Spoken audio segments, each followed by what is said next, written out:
ನೀವು ನಿಭಾಯಿಸಿದ್ದೀರಿ, ಬಹಳಷ್ಟು ಸಲ 6 ಸಲ ಮಿನಿಸ್ಟರ್ ಆಗಿದ್ದೀರಿ. ಯಾವ ಖಾತೆ ಸರ್ ನಿಮ್ಗೆ ತುಂಬ ಖುಷಿ ಕೊಟ್ಟಿರೋದು? ಇಂಥ ಕೆಲಸ ಮಾಡಿದೆ ಅಂತ ಹೇಳೋದಾದ್ರೆ ಏನು ಅಂತ ಹೇಳ್ತೀರಿ? ಈಗ first minister of state for finance ಇದ್ದೆ. ಹಾಂ. ಆಗ ಸ್ಮಾಲ್ ಸೇವಿಂಗ್ಸ್ ಇತ್ತು. ಹಾಂ. ಆಮೇಲೆ ಟ್ರೆಜರಿ ಇತ್ತು. ಹ್ಞೂ. ಆಮೇಲೆ ಲಾಟ್ರಿ ಇತ್ತು. ಹ್ಞೂ. ಆಮೇಲೆ ಇನ್ನೊಂದು 4 ಕೊಟ್ಟಿದ್ರು, ಹೇಳ್ತೀನಿ ರೀ. ಆಗ ಸ್ಮಾಲ್ ಸೇವಿಂಗ್ಸಲ್ಲಿ ಎಷ್ಟು ನಾವು ಕಲೆಕ್ಟ್ ಮಾಡ್ತೀವೋ ಕೇಂದ್ರ ಸರ್ಕಾರ ಅದರಲ್ಲಿ ಅರ್ಧಷ್ಟು ದುಡ್ಡು 90% ನಮ್ಮ ರಾಜ್ಯಕ್ಕೆ ಕೊಡೋರು.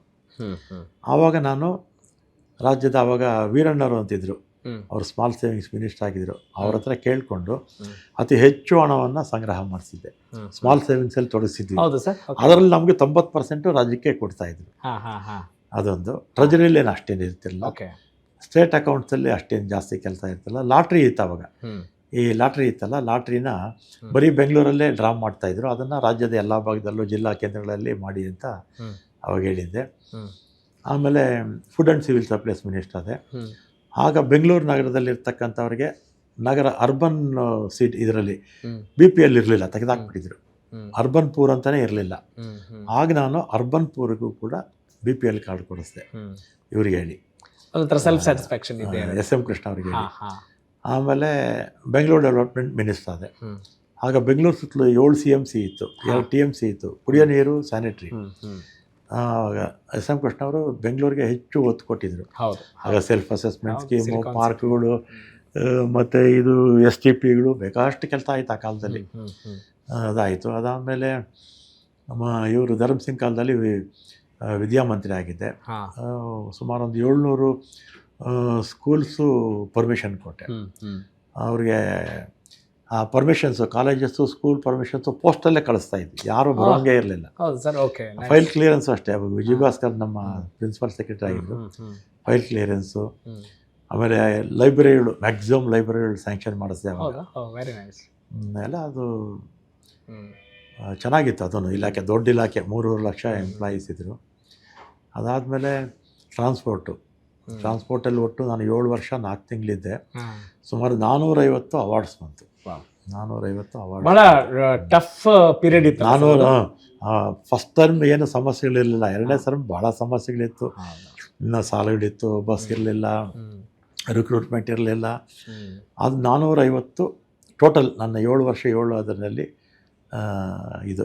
ಆಮೇಲೆ 100 ಬಸ್ ಸ್ಟ್ಯಾಂಡ್ಸು, ಡಿಪೋಗಳು ಎಲ್ಲ ಮ್ಯಾಕ್ಸಿಮಮ್ ಮಾಡಿಕೊಟ್ವಿ. ಆಮೇಲೆ ಅದಾದಮೇಲೆ ಗೃಹ ಮಂತ್ರಿ ಆದೆ.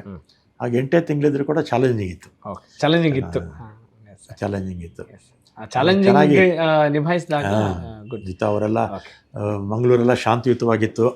ಮತ್ತು ಶಾಂತಿ ಕದಡೋದಕ್ಕೆ 4 ಕಡೆಯಿಂದ ಮೆರವಣಿಗೆ ಮಾಡಬೇಕು ಅಂತ ಮೈಸೂರು ಮತ್ತು ಈ ಕಡೆ ಶಿವಮೊಗ್ಗ, ಹುಬ್ಬಳ್ಳಿ, ಧಾರವಾಡಿಂದ ಇದ್ದರು. ಅದನ್ನು ಕ್ಲೋಸ್ ಮಾಡಿದ್ವಿ. ಅವ್ರು ಹೋಗಿದ್ರೆ ಅಲ್ಲಿ ಹೋಗೋದೇ ಉದ್ದೇಶನೇ ಇತ್ತು ಅವ್ರದ್ದು, ಗಲಾಟೆ ಮಾಡಿಸೋದು, ಶಾಂತಿ ಕದರೋದು. ಗೌರಿ ಲಂಕೇಶ್ ಹತ್ಯೆ ಆಯಿತು. ಆಮೇಲೆ ಇನ್ನೊಂದು ವ್ಯಾಪಕವಾಗಿ ಅಪ್ರಚಾರ ಮಾಡ್ತಾಯಿದ್ರು. ಸಿದ್ದರಾಮಯ್ಯನವರ ಅಧೀನಲ್ಲಿ 23 ಜನ ಹಿಂದೂಗಳನ್ನ ಸಾಯಿಸ್ಕೊಟ್ರು, ಹಿಂದೂ ಯುವಕರನ್ನ ಅಂತ. ಅವರ ಪಕ್ಷದಲ್ಲಿರ್ತಕ್ಕಂಥ ಯಾವನೊಬ್ಬ ಸತ್ತರೆ ಸಾಕು ಒಂದು ಆ್ಯಡ್ ಮಾಡೋದು.